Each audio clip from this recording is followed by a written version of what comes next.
Good evening, Malden. I'm Gary Christenson, Mayor of the city, and tonight we're back for another episode of what I thought would only be a discussion around COVID, but as you can probably expect with the year 2020, we have some other things that we need to talk about, which include West Nile virus. The state declared today a level 2 significant drought. We've also had an increase in rodent activity. So when it rains, it pours. The good news is there's only 140 days left till 2021. So with that being said, we have a panel that I would like to introduce to you now. We have Chris Webb, of course, the director of our health department.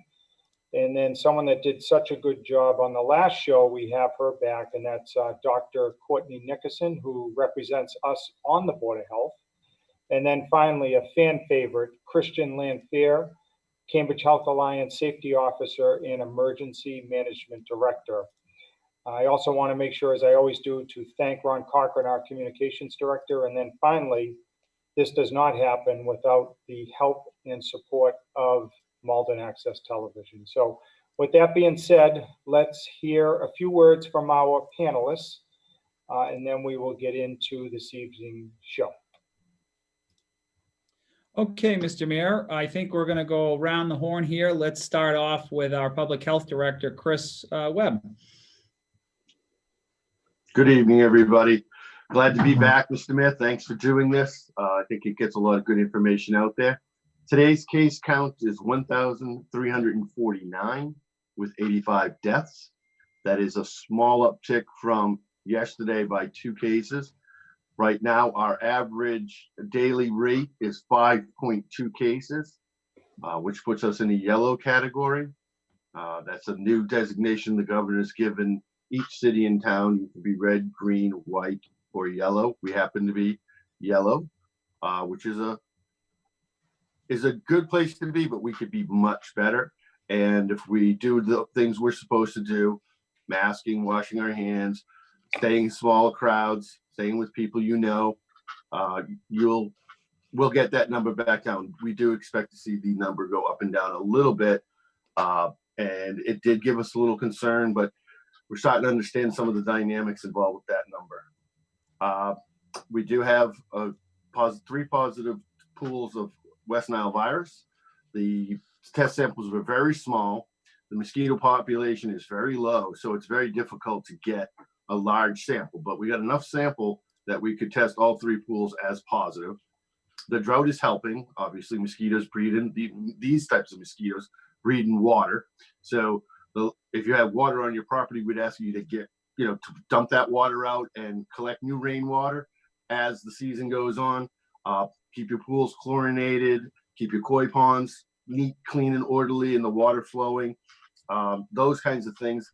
But if you have buckets of rainwater, please get rid of them. That's a huge attractant and is a giant problem for us here in the city. And the rodent issue, we're working on it, and we can talk more about that as the evening goes on if everybody has questions. Good. All right, Dr. Nickerson. Hey everybody, good night. Thank you for the invitation to be back tonight. I'm glad everybody enjoyed comments last week. I want to echo what Chris has said. Thank you for everybody's vigilance, wearing your masks, minimizing your social gatherings, going out when you need to. We're doing a great job together. We can do better, but you can definitely see the progress from last week, and it takes time to see the effect of our efforts. So don't be discouraged. And every day we're a step closer to beating this. And yeah, a lot of exciting things happening with the rodents and West Nile. I just do want to remind everybody that we see West Nile positive mosquitoes every couple of years, and it's good that we're picking them up now. It means that we can take action to protect you from the negative effects of having the virus out in the population. So we can keep an eye on the mosquitoes, and we can act proactively. And that's really the goal of everything that we do in the health department. So thank you for inviting me to be here tonight. Very good. Mr. Lanphere. Good evening. I'm Christian. I'm with the Cambridge Health Alliance system, predominantly over at the Everett Hospital. So we are one of your community hospitals in the area, along with the Melrose Wakefield Hospital. I'm happy to be here. I'm glad that I don't have to deal with rodents or with mosquitoes. But we are certainly here to sort of see anyone who is particularly concerned around health issues around COVID in particular. All right, very good. Just a couple of notes, Mr. Cochran, before we hear from our callers. First is, as we've mentioned in the past, just about all of our departments have moved from the satellite locations to the new city hall. I think we have one department left. And all of the managers are back full time, and the staff are working split shifts, or otherwise known as staggered schedules. Now, this Monday, August 17th, we're going to begin phase 2 of the reopening process. So we're going to start opening to the public Monday, August 17th, but it will be by appointment only. Residents, as we've said in the past, are encouraged to conduct their business online to the greatest extent possible. And if you can't, appointments can be set up with the department that is needed. Now, to accommodate cleaning protocols as we move into this phase, we are going to have new City Hall hours. They will be Monday, Wednesday, Thursday, 8 a.m. to 5 p.m., Tuesday, 8 a.m. to 7 p.m., and we will be closed on Fridays. And again, that's in an effort to make sure that we're constantly cleaning throughout the week to make it safe, not only for you, but our staff as well. And then I think you've probably all heard the school department voted, the Malden School Committee voted to have a remote learning plan to start off the school year. And I'm sure Mr. Lanphere will weigh in on that. Just a couple of other notes. We're still in step 1 of phase 3 of the governor's reopening plan. But as you saw the uptick in cases recently, the governor recently announced stricter statewide rules for public and private gatherings. So effective this week, there is a limit on outdoor gatherings, which was reduced from 100 to 50 people. Indoor gatherings will remain at 25 people. And face coverings are required where more than 10 people from different households will be mixing. And then in light of what Mr. Webb said, the governor also not only released this additional data, he actually called each city to talk about it. So there's now a color-coded metric that consists of red, yellow, green, with red being high risk, yellow being moderate, and green being the lowest. And as Mr. Webb mentioned, we are in the yellow risk category. And each week, the data will give the average daily cases per 100,000 residents for all cities and towns. So again, Malden is currently yellow and among the communities that are at a moderate risk level. So as Dr. Nickerson said and everybody else said, we just, I know it's difficult and tedious, but we just have to continue to dig in until we can get past this. And I can tell it, as Dr. Nickerson said, it's already happened in a short span because as you know, from our code call last Friday, we were above 3%. And I think, Mr. Webb, if you want to allude, I think we're just slightly under that now. I think we're 2.8 or 2.9. So, we want to say thank you to those who have helped contributed to getting us under 3%, but we have more work to do. So with that being said, Mr. Cochran, let's start taking some questions. Sure. Thank you, Mr. Mayor. And as always, we'd like to remind folks about how they can get in touch with us. I'm currently on my second monitor here perusing a variety of different locations for questions. I'm monitoring the thread at Malden Access Television's YouTube channel. I'm looking at our Facebook page, our Twitter page, and then, of course, you can always dial in to the Malden Access Television studio and then speak with the panel live on the air. And I think that's where we're going to start. We actually have a caller already here on hold. So we're going to go to our first caller of the night, and that's going to be Beverly. Beverly, go ahead. You are on the air with the panel. Good evening. Good evening, Beverly. Good evening, Mayor Christenson, and I'd like to thank you and congratulate you for these programs. They are very informative, and it's you're doing a great job here in Malden. Thank you. Well, we should put the end here, Beverly. But I have 3 questions. Okay. One you have halfway answered because you did say that face masks are required. And my problem is I live across the street from a park, and that park is filled with young people, none of which have masks on. I'm sure that there are too many of them to all come from one family. Consequently, they should be wearing masks. This has been going on for weeks now, even before the parks were legally open. Beverly, which park? Oh, it's the Miller Park on We're Harvard aware of Street. that. We're working on that, actually. Oh, okay. All right, so But we'll have the panel talk about parks in general, but let's get your other two questions. my other question is for the Board of Health. Pardon me? Yep. My other question is for the Board of Health. And we know that child care centers have been opened, and my question is, how is that going? Have there been any cases of COVID in the child care centers in Malden? And Beverly, did you have a third question? My third question has to do with mail-in voting. I registered for all the elections to be a mail-in voter. How do we get our ballots? All right. Well, I'm going to ask Mr. Cochran to text or call city clerk while we're addressing the other two questions and see if we can get that answered by the time we're done, okay?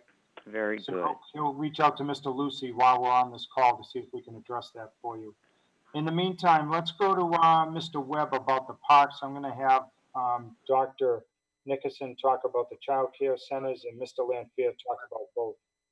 So, Mr. Webb, parks, I know you and I have talked about this, and you felt we're not quite there yet on going back, right? No, I wouldn't recommend right now that we go back, but it is such a concern to us in the office that we're actually this evening working on drafts for new park signs to remind people when they enter the park to wear a mask. We're going to make some nice can't miss them signs for reminder sakes and to enforce the governor's standing orders on that. So Miller Park in particular, we do have a plan for. We are trying to work with the kids down there. I think it's going to get a little better quicker than we think. So that's good news there. Mr. Webb, if Beverly does see something, what should she do? Should she call the police? Yes, she really should. It's not a 911 call. They would expect you call and say it's Miller Park again. They'll know. There's a couple officers detailed to that for each shift. So they know who to talk to and how to put this the fire out, but get everybody to go home. Okay. All right, let me jump to Dr. Nickerson about child care centers. What are you hearing and seeing relative to COVID cases? I'm looking at the numbers that Chris had sent out over the past couple weeks. So we've got data from July 27th, August 4th, August 6th, and August 12th. So not today's numbers, but I don't think those are available yet. So we've got from the 0 to 19-year-old ranges, we've got numbers around 80 to 90, and those have stayed relatively flat. I think the challenge with knowing how child care centers are affected is that that age range has been historically asymptomatic. So the understanding if there's transmission happening, we don't have the resources to test these kids every day. But I think we can glean data from maybe the professionals working with the children, but that might be overinterpreting data at this point because we just don't have a great handle on what's going on and how the disease is spreading. So Chris, do you want to add anything to that? The only thing I would add is that just as we were closing the daycare centers, they had to check in with us that they were closing. When they reopened in different phases, they also checked in. So at that point, they were instructed to report any positive cases that they came into knowledge of. And at this point, we've had none. Okay. And Mr. Lanphere, what do you think of both these topics? Do you agree with Mr. Webb that we shouldn't go backward when it comes to parks? And I agree with him. Okay. Yeah, I think we need to keep. We still need to be as restrictive as possible. I still think the masks are still a critical component that people still need to abide by. And particularly in our organization, which sees a lot of COVID positive patients. The nice thing is that we did not see a number of our staff get infected. So what it does show to us is that the masks, masks are working. And I think it's easy for kids in particular to feel that they're probably not the likely targets of the disease, which I think is part of the problem. But I also think that they're not feeling it like adults are. And so they feel as they're outside that they can roam free. And that's just simply not true. So I agree with the Board of Health, and I agree that masks still need to be worn. It really is, I think, the component that will help us deter this disease much more quickly. Now, the numbers that Dr. Nickerson revealed about the child care centers, the age range rather, did that surprise you? Doesn't surprise me. Okay. And, I will say that what does worry me about the children is that they are asymptomatic. They're the virus. They shed the virus of a lot of different viruses, whether it's a variety of infectious diseases. However, kids are also much more challenging in even getting tested. So let alone testing them on a daily basis. But for those of us who've actually had the nasopharyngeal test, or even just the anterior nair test, it's quite uncomfortable. And to try to even test a child, it can be quite challenging, I think, for the parents, but it's also for the providers trying to administer the test. And so if we can get away from that and try to keep the kids safe, it's worth it. And I do applaud the city of Malden. I really applaud the city of Malden with your schools. Thank you. All right, Mr. Cochran, do you have that answer on the mail-in voting? I sure do. And thanks for we reached out to the clerk's office. Carol Ann Desiderio from the clerk's office responded immediately and told me that she is processing requests as they come in. So if this letter was mailed in, or I should say the request to have a vote by mail ballot, it usually takes probably about a week turnaround between the time that they drop it in the mail to the clerk's office until they actually receive their ballot. But if they have any questions and they feel like it's been too long, they can reach out to the city clerk's office at 781-397-7116. All right, very good. All right, thank you, Beverly. Where are we going next, Mr. Cochran?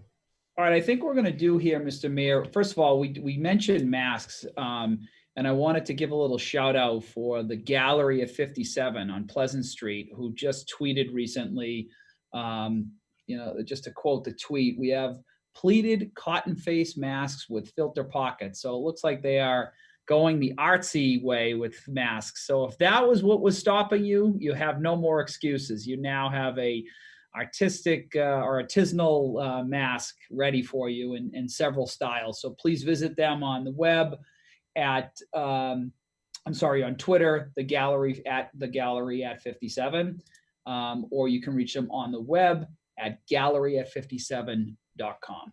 Great. So next we're going to hit Facebook. We have Alyssa, who's asked us several questions in the thread. So I think what we'll do is take one at a time and toggle back and forth to some of our other resources. Her first question was about enforcing masks, mask wearing and supervising. I think we sufficiently covered that in the previous response to Beverly. Yep. So I'm going to move on to her second question. I'm sorry, on her third question, because they're both masks at first too. Is there an effort to support distribution of masks citywide? So that's her second question. All right, let's go to Mr. Webb and maybe Dr. Nickerson. At present, there is still a supply chain issue because of the southern states. Malden has a supply of masks dedicated for the start of school and that season. We do not plan on giving out masks to every individual. If we were to have another surge like we did in the first in March and April, we might consider that. But the reality of it is any face covering is better than no face covering. So, these designer masks and everything are great, but just focus on doubling up your gaiter if that's what you're using, and get a 3-ply mask whenever possible. And if not, use whatever's available. All right, Dr. Nickerson? There is a group in Malden. It's called Malden Neighbors Helping Neighbors. And they have been incredible supporting the community, supporting each other. So many volunteers. I think if somebody's having trouble getting masks, I would reach out to that community and see what can be done. I think I remember seeing people had been sewing masks and providing them.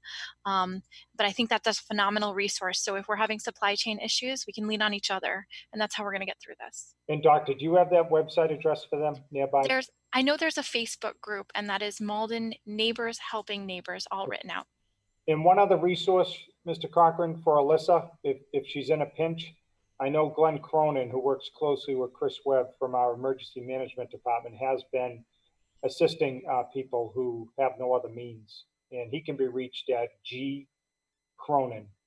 So it's GCRONIN at maldenpd.com. We also want to point out, and I think this is a previous response, because that seems to be a common question. I think as the supply chain started changing and masks became more available, what we were seeing was many of the buildings and different entities themselves were supplying masks. For instance, as you would walk into a store, if there wasn't available. So we would also recommend too that I think it matters where you're at, because there are many facilities and institutions themselves within Malden that are offering masks for residents, let's say, if they're not able. So first check locally, maldenneighbors.org. And then, of course, as the mayor pointed out, Captain Cronin can certainly assist if all else fails. All right, next, in case we were wondering, we always like to check up on our favorite caller. Well, not to play favorites, but let's say our most consistent caller, and that is Patty. Patty, go ahead. You are on the air with the panel. Hey, Patty. Hello. Good to hear your voice. How you doing? I'm kind of down. I mean, I have appointment, while on the phone, but I have a therapist, and I can't see her in person right now, but it's making me very, depressed. And I was wondering, eventually, if this is going to be over, will you have to live like this for a long, long time? I hope not. All right, what's the latest on a vaccine? Let's go to all three panelists. What are you hearing and seeing on a vaccine? Hold on, Patty. I'm going to see where we are with the potential of a vaccine coming. So let's start with Mr. Lanphere. Well, I think the one coming out of Moderna, who is obviously in a phase 3 trial now, I think that we still have to wait for more information. Their phase 1 study that came out, while it was only 45 participants, did show some positive results. Recently, the Pentagon has given them funding to begin actually already manufacturing the vaccine without phase 3 data coming in. So obviously there seems to be a lot of hope in that particular vaccine. Pfizer as well, I think, is still on their way. And then Oxford University is doing some work. There's other work, vaccine trials in other countries. I think that I would still focus on the top 3 that are being worked on. You still thinking end of calendar year, beginning of new? I sure hope, but I still think the challenge is going to be not only making the billions of doses that will be needed, and then looking at mass vaccination programs to begin vaccinating the public. But and it's also looking at, are we offering one vaccine, or if this is going to be a booster and follow-up vaccine? I think there's a lot of unknowns about that. But I think that, we'll see. Hopefully there's promise to this. All right, Dr. Nickerson, what are you seeing and hearing? Same thing. There's a lot of progress on the vaccines. I think the challenging thing now is that it's a waiting game. We're waiting to make sure that the vaccines are safe, that they're well tolerated by people, that they do what they're supposed to do. And unfortunately, that takes time. So a lot of what we have to do is just wait and evaluate the data as it's generated with a clear head and, very open mindset. We might not get the results that we want, but because we have a lot of different people, a lot of different groups, very smart people, everybody's working towards a common goal, that I'm very optimistic that we will have something within the next year. I think the longer window of time we get, the greater chance that we will have something successful. It would be nice to see something sooner, but the positive news is too, as time passes, we're learning how to fight the virus better, and we're how to take care of people better. So each day that passes, we're getting closer to a solution, and we're also learning more so that we can be more effective in our therapeutics. All right, Mr. Webb, you agree? I agree with all of that. And as a function of all of that, we have to be able to deliver it, right? So the office is now working on multiple plans and delivery systems. The one we're liking most right now is a drive-through. So we will be doing our flu clinic this year in a drive-through manner. No one will have to get out of the car. We'll work the car from both sides, just like they're doing right now with the testing sites, so that it gets to be what people are used to. And then when COVID comes, we expect we'll have thousands of vaccinations to do at a minimum. So that seems to be the safest way for both the public and the staff to deliver that service. Okay, now, Chris, when you do get it, put Patty's name on the first dose. All right. Absolutely. We'll go to Patty's to take care of that. All right. Now, Chris, the thing that Patty asked about also came up today in my monthly meeting with Mass Senior Action Council, and that is, what are you doing for people who remained somewhat locked down relative to mental health services? I know you're in close contact with Mr. Finn, and Mr. Finn told me, Steve Finn is the executive director of the Malden Housing Authority. He says they have been doing periodic wellness checks of all the units. And is that the best way to counteract people who might be in need of services? Yes, and it's important that be done, because a lot of people won't ask. They get a little down and they don't, can't get out of my own way kind of thing, and they won't ask. And so Mr. Finn took it upon himself and his staff to just make sure they're touching base. There's not a lot of activities in these buildings right now, if any at all, except for healthcare and food. And we're hoping, and I wish I could give everybody a number that will trigger visitation back into the buildings, but we're getting closer. I can promise you that we are getting closer. We need to see a little more consistency in the numbers we're seeing now. We're going from 3 down to 2.9. I'd like to get to 1 point something for a little bit, just a little bit, maybe a week, 2, and then reopen at a limited basis. So many visitors a day. That way, everybody gets a chance to have a visitor, and we don't have too many people crowding hallways right off the bat. All right. So we've given it a lot of thought. Okay. And so that anybody that's watching tonight or is following us on social media, I think Mr. Webb alluded to it, check in on a neighbor or friend just to see how they're doing. I've always thought that is the most helpful, because as a health director said, not a lot of people will ask for it. You have to ask them. And so if you can find a moment to do that, I think that would be helpful to all of us. Let me also take a moment, Chris, while we're talking about what a good job that Mr. Finn and his team has done with you relative to these buildings. One thing that jumped out at me, and I'm sure Dr. Nickerson and Christian can weigh in, I was surprised by the data that I recently looked at that showed a lot of the COVID cases are not in the older ages. Most of it, I thought you showed me, was between 20 and 40. Is that right? And The highest number, yes, the highest numbers are in between 20 and 49. And does that surprise you? No. Okay. It's the most mobile group right now with the phases as they're constructed. That age group is going to be the out and about more often. Got it. And another reason why we have to keep doing what we're doing, because they can bring it home to someone Exactly. who is older. Yeah. Okay. Dr. Nickerson, were you surprised by the age breakdown? No, like Chris said, they're mobile, they're back at work, they're returning to normal lives. And also, again, asymptomatic transmission as well. Younger people, we're just not aware that they're spreading the virus. Right. Okay. And Christian, when I first saw the age breakdown, it surprised me a little bit, because based on what you read and hear, you would have thought it would have been a little bit older, but clearly the vast majority of our cases are in that 20 to. And that's a group that we're actually seeing right now in the emergency departments. So that's the age group that's coming in with symptoms that we are testing is predominantly in that age group. So that does not surprise me at all. And in fact, actually early in when March and April did occur, well, we were certainly preparing to see larger groups of elderly people and immunocompromised.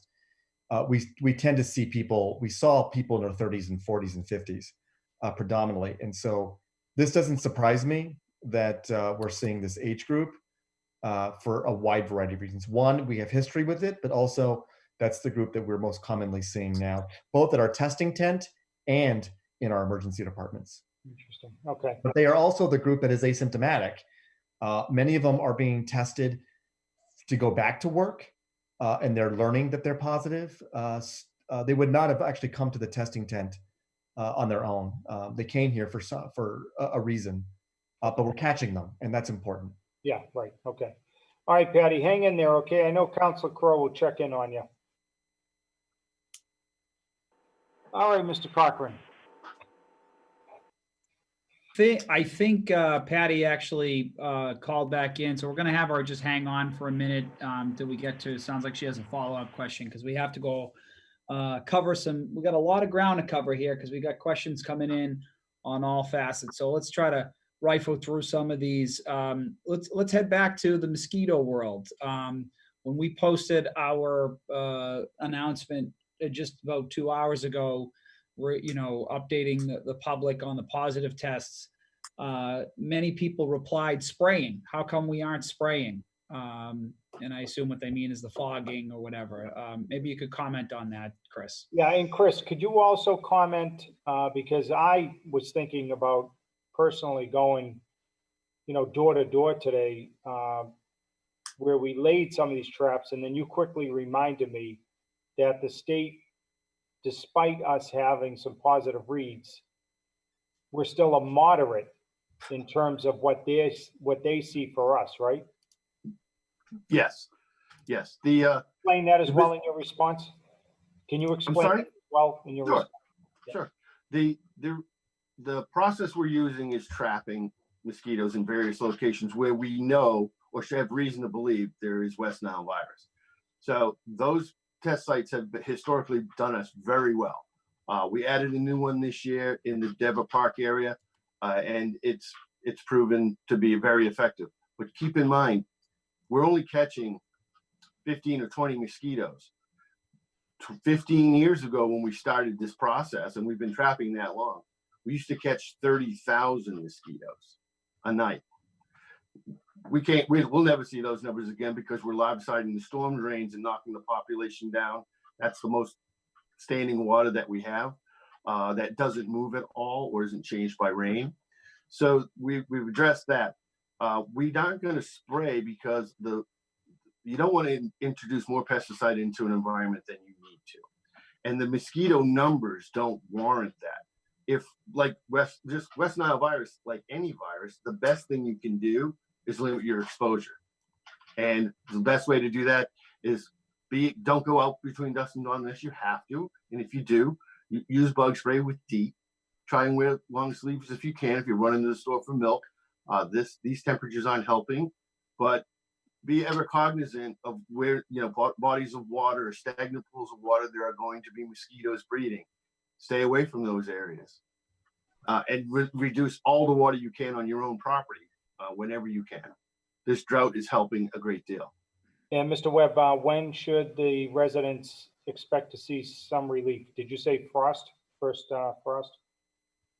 Yes, typically we don't stop our testing until we get the first hard frost. It's now known mosquitoes can winter over, but they're subterranean and they really don't have much interest in humans at that point. Okay. So we look for that as the safe point. Chris, for our viewers too, is this something where we had this in the past? We have. We've actually even had a death from West Nile virus in Malden many years ago. Knock on wood, we haven't had that instance since, and we're very comfortable in our training, our testing protocols. And we have the Eastern Middlesex Mosquito Control Project working with us, which is a group of epidemiologists dedicated to insect-borne disease. So it's a very sound system. And I talked to Brian Farling, Ted Fireless today, and he isn't concerned about moving up because we just don't have the number of mosquitoes right now. All right, Dr. Nickerson, you want to add anything to what Mr. Webb said? Nope, just that I share the concern with the public. I ask Chris about this every year. What are we doing? How are we keeping our people safe? And the larva side to keep the numbers down. I think that the numbers Chris rattled off about how a couple years ago, 30,000 mosquitoes in a trap when we would go to test them, and now a handful. That's huge. It's the preventive efforts are working, and we're seeing the benefits from that. So again, stay vigilant. Wear your long sleeves, use your bug spray, and be aware of where you are. Do a walkthrough of your property. See if you have flower pots that have collected water, dump them out. Just pay attention to what it could be around that would be promoting those populations lingering in the area that you're living in. During the Mass Senior Action Council meeting today, someone sheepishly asked, at first you were asking them to cover their nose and mouth, and now are you asking them to cover their entire body? I guess it depends on the time, right? Yes, exactly. Between dusk and dawn. Let's see, Chris, if someone has questions beyond the show, what's the phone number and email again? Phone number in my office is 781-397-7049. My email is C-Webb, W-E-B-B, @cityofmalden.org. All right, very good. All right, Mr. Cochran, I think that answers that. Okay, we're going to shoot over to our YouTube feed. Couple of comments there. Shima says, excellent work, Mayor Gary, as well as the ward councilor and his teams. We have Kristen, who also commented that Old Navy actually has some fashionable masks, so she contributed there. And then we also had Pete Casso saying, are restaurants still doing inside dining, or will it change because of the rise in cases? All right, let's have all our panelists weigh in here to find out what they're thinking about the future of our restaurants. Mr. Webb? Well, as you know, Mr. Mayor, we did talk about it. There are certain things that we will roll back if the number keeps rising or if we have another surge. Indoor dining would probably be one of the first things that gets rolled back before even the governor could tell us. It's just going to be that important that we keep people outside. Of course, playgrounds and sports, gyms, open areas where we're gathering in bigger numbers will be the first places we address. Okay, Dr. Nickerson? So anywhere that we have shared airspace is of a concern for spread of the virus. I think it's hard for us to recognize where we would want to put restrictions on, because we think that maybe some of the case rate rises are occurring due to social gatherings in the home, at the beach, outside, in the parks and stuff. But what we can regulate is the restaurants. So that tends to be somewhere that we think of because, okay, we can say, no, we don't want people gathering inside. And we know the restaurants have been extremely vigilant in maintaining social distancing protocols and trying to keep people safe. So this is another case of individual responsibility. We can step up, wear our masks, do a good job, and then the restaurants could stay open for us to benefit from. But I would say that if we had to, and we do see the case numbers continue to rise, this would be a good place to target in order to start to minimize exposure and risk of transmission. All right, Christian, what do you think? You think And I appreciate modifying the rules? I appreciate Chris's comments. I think that if the cases go up, then we got to bring everybody back outside. My hope is that people will just wear the masks, and we can this little uptick that we're experiencing will plateau and come down, and we can continue to enjoy the limited services that we do have available to us now. Okay, and so for Mr. Casso, the number today, Chris, is it 25 people indoors? As the recent governor's amendment to that, yes. Yeah, okay. And while we're at it, Ron, I think you want to join me in thanking Pete. He's the author of All About Malden on Facebook and has been a partner in helping us get information out. So, Pete, thank you for all your assistance. Yeah, agreed. That's been a helpful way for us to spread the word. And actually, I think maybe we could just jump right in as a follow-up right back at Christian on this one and maybe go to the rest of the panel. But we had another question come in via Facebook from Dawn Marie. And Dawn Marie says, when exactly are people supposed to be wearing masks when outside? I personally wear one if I'm less than 6 feet from someone and have it with me at all times so I can put it up if someone gets close to me. So I guess what she's maybe asking is validation, if that's the appropriate way, or should it be all the time? Maybe we can go back over those protocols. All right, Christian. So this is my own personal opinion, but I feel strongly if I get out of my car, I'm putting on a mask. If I'm walking outside with my dog, I put on a mask. I simply am not willing to take the risk. I think it's just if people, are not paying attention, they're doing something else, they forget to put on the mask if someone's walking past them. I think that there's risk. I think just having the mask on is in keeping it on while you're outside or you're anywhere in the public space. I think it's just always a good idea just to have the mask on. All right, I think Dr. 6 Nickerson. feet is good, but I'm also reminded that those are ideal conditions, and not everything's ideal. All right, Dr. Nickerson. Yep, I agree completely. Wear your mask. I think it's too hard to predict what's going to happen. Keep your mask on. And I think also too, the more you wear your mask, the more comfortable you are wearing it. And I think I've been going to work and we've been wearing masks full time, and it just now it feels normal. So I hope that is the case that everybody experiences. It might not, but the more you wear it, the easier it is. All right, and finally, Mr. Webb. I agree with everything. You just don't know whose jet stream you're falling into, right? And you don't know where you're putting your mask down or what it's touching. Of course, you're carrying it around in your hands, so you're doing other things with your hands. You may be cross-contaminating your mask. The best place to put it is on your face and around your ears. That way, the only thing contaminating it is you. Well said, well said. Okay, I think that answers that, right, Ron? It does, and I think what we're going to do now is let's go ahead back to Patty on the phone. Let's see if we can quickly answer what her follow-up question is. Patty, go ahead. You're back Hi. on the air with us. Hi, how are you? Good, Patty. My concern is,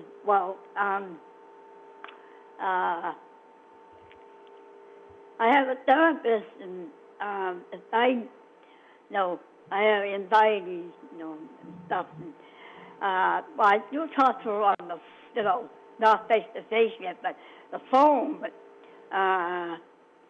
she's at an office in where the Malden Hospital used to be, the Malden Medical Clinic. Yeah. So I don't know. I hope that maybe probably by September. I hope. But I was going to ask is they're still working on getting the vaccine. Yeah, they're working hard. All three panelists, Patty, think, within the next year we'll see a vaccine. Next year. Well, then it'll be the new year, right? January? Yeah, that's what they're hoping for, Patty. And I think they even went as far as to say that they'll put your name on the first dose that arrives in Malden, okay? Yeah. So I think in the meantime, though, you just have to keep doing what they're suggesting we all do, which is to protect ourselves and take the measures needed to slow the spread. All right? All right. All right, Patty. We'll see you around soon, all right? All right. All right. Bye, Patty. Bye. Wait. They hope. All right. Well, thank you, Patty, as always. Our next question comes from Doris, and I believe this is probably going to be towards Christian. Recently, I had a person who was a patient at a hospital and then was transferred to a rehab facility / nursing home. And while at the hospital, they were allowing daily visits and there were people in and out of the hospital frequently. Upon arrival at the nursing home facility, there was extreme restrictions, outdoor visits only, once or twice a week for half an hour, quick little visits. sort of wondering where that disparity comes from. If I guess the perceived risk would I guess theoretically be the same in the same kind of enclosed space. So maybe you could elaborate on why those restrictions are different for a similar institution. So I think it's a great question, and then this is a question I think we get quite frequently. And we're also an institution that does actually have a fairly restrictive visiting policy. The state Department of Public Health does impose limited visitor restrictions on us. The challenge with that is that they're limiting us to 15 to 30 minutes per visit, but different hospitals have taken different approaches. Our organization has taken the approach of our approach is it's for special needs only, whereas other hospitals have taken it to be one person per patient. So I think she's right in the fact that we're not entirely consistent, but what we have seen in the skilled nursing facilities and the rehab facilities this spring, where we actually had no visitors were allowed due to the high risk. I think that a lot of this is just a lot of what we saw from the spring, and I think a lot of that it makes sense to me why they do it. I think it's very difficult to be a patient in a long-term facility where your interactions are so limited. It's got to be certainly be lonely. And it's devastating. This is just another devastating impact of what this virus has done. But there are many hospitals in the Boston area we have followed the similar leads, and we have fairly rigid restrictions on visitors for the same reason that the rehab facility has restrictions. This is an infectious disease event. This is not a security related matter. I think that answers Doris's question, right? I would say so. Thank you very much. Our next question, we're going to head back to Facebook. I'm going to follow back up with Alyssa's multiple questions that she had. They were all great questions. That's why I do want to go back there. Question in regard to, let's see, please explain what the city is doing to promote and provide testing. Goes on to say, and do contact tracing and supportive isolation of cases. Are we able to monitor in quasi real time testing uptake and results, percent positive, et cetera? All right, Mr. Webb, and then Dr. Nickerson. Yes, we can do all of that. The test results are only as frequent as the testing sites can bring them. If the first part of your question is, are we hoping to get more testing here? Yes. We are next door to some of the red category cities, and I think it's prudent that we provide a little bit more testing so that we can see maybe if we have a demographic that's being affected. So I'm looking at that and how we best address that. It's what data we can glean there. The next part of your question was, our contact tracing is still very much alive and part of our everyday function. But we only have the information that you have, basically. If you go on the Mass DPH website, we're generating that data as soon as it's entered into the system. So that's as real time as, say, the oldest data would probably be 72 hours. There's other stuff updated by the state that is every Wednesday and every 2 weeks. So we have a system called Maven that we work in that is open to the public. We can see these numbers and clean up our data, which we spent a good day today doing, because CTC, sometimes they leave things out or it's not clear, and we have to correct that so the data is clean. So it's a constant effort, and it's not stopping anytime soon. And Chris, can you tell people what the latest is if they wanted to go get a test? Right now, I'm recommending, just for the convenience factor, the CVS's, both one on Ferry Street and the one on Eastern Avenue, are both doing it by appointment at a drive-through. So if you don't know or you need a test to get back to work, you might try one of those sites. There's another site in Revere. We have that information on the website, I believe. And if it's not on the city website, you can go to massdph.com. And one of the first things it asks is, where can I get a test? Click on that. It's an interactive map. So you can pick a place maybe near work and not necessarily near a home.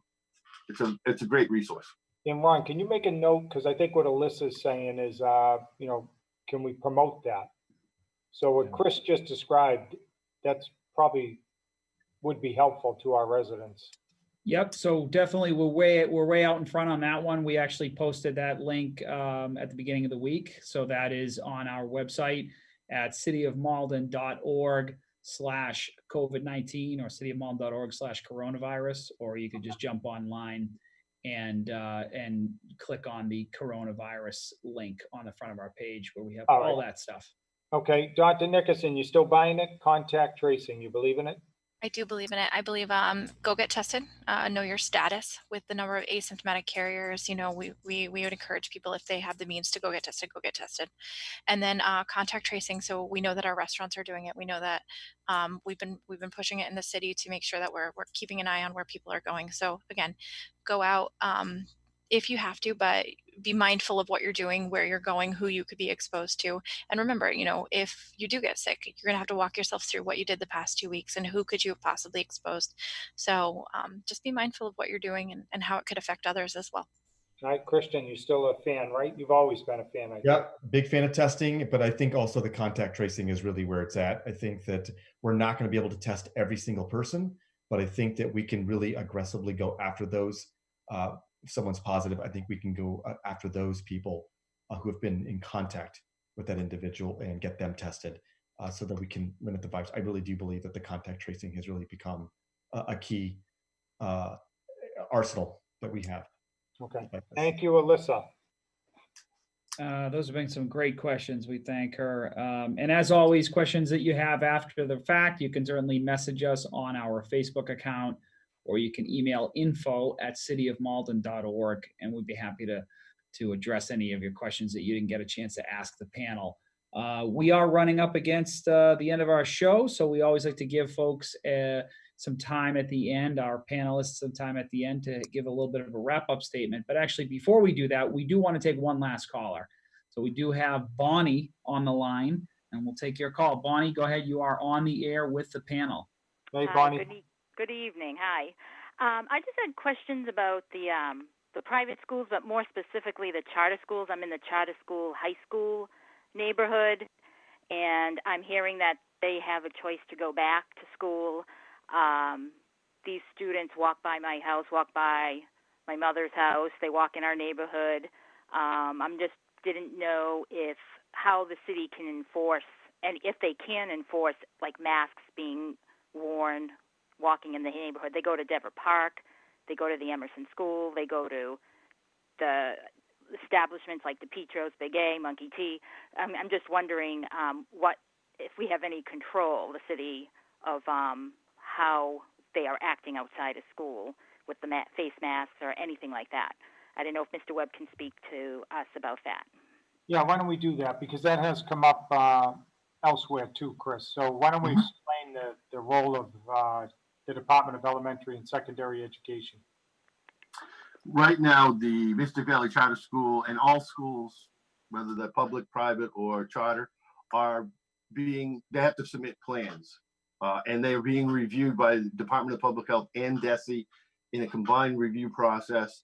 From what I understand, as early as I think I spoke with the charter school on Monday or Tuesday, their plan is under review but has not been approved yet.